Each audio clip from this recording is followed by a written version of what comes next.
નમસ્કાર દર્શક મિત્રો, વિડીયોમાં તમારું સ્વાગત છે। મિત્રો, જો તમે ચેનલમાં પહેલીવાર આવ્યા છો તો ચેનલને ફટાફટ સબસ્ક્રાઇબ કરી લો, લાઈક કરી લો અને વિડીયોને શેર કરી નાખજો।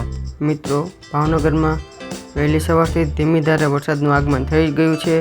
સવારમાં વરસાદના આગમન થતાં પ્રજાજનોમાં ખૂબ જ ખુશ થઈ ગયા હોય એવું લાગી રહ્યું છે। દર્શક મિત્રો, હું અને મારા દોસ્ત સાથે આ વરસાદી નજારો જોવા સવારમાં આંટો મારવા નીકળી ગયા છે, તે તમે જોઈ રહ્યા છો।